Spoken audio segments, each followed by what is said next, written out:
Allez, les qualifications du Grand Prix d'Espagne sont terminées. Et comme d'habitude, c'est les deux Mercedes qui sont devant. Avec cette fois la pole position pour Lewis Hamilton devant Bottas.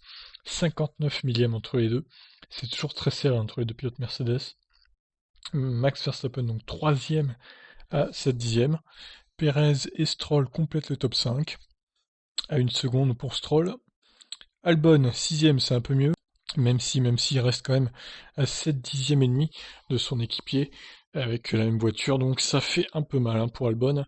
Il progresse en termes de place, mais en termes d'écart avec son équipier, c'est toujours pas ça. Ah, derrière, on retrouve les McLaren, Sainz 7ème, 8ème Norris, très serré pareil. Leclerc 9ème seulement, devant. Pierre Gasly, Vettel qui n'est pas passé en Q3, 11ème. Kiat 12ème, 13ème Ricardo devant. Kimi Raikkonen 14ème. Pas si mal pour Kimi, sachant que son équipier est dernier des qualifs. Il a poussé son Alfa Romeo dans ses derniers retranchements. Ocon 15ème devant Magnussen 16ème et Grosjean 17ème. Alors Grosjean, pour le coup, on pouvait s'attendre à bien mieux vu les résultats qu'il avait fait hier. Mais là, 17ème, c'est la douche froide pour le français. En même temps, ça m'étonnait aussi que la Haas soit aussi rapide d'un coup. Et là, on a même Magnussen devant lui, ça fait mal. Donc Russell 18, 19ème Latifi, les Williams donc, et Giovinazzi donc dernier de ces qualifs.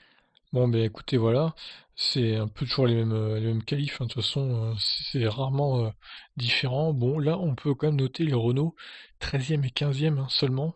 C'est la douche froide pour l'écurie française. On pouvait quand même s'attendre à des places dans la Q3. Peut-être pas pour les deux mais au moins une des voitures.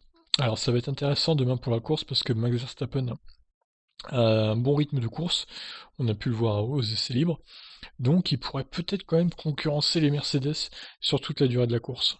Quant à Racing Point, bah, à voir s'ils tiendront leur 4 et 5e place. Je pense que oui, ils devraient finir logiquement devant les McLaren.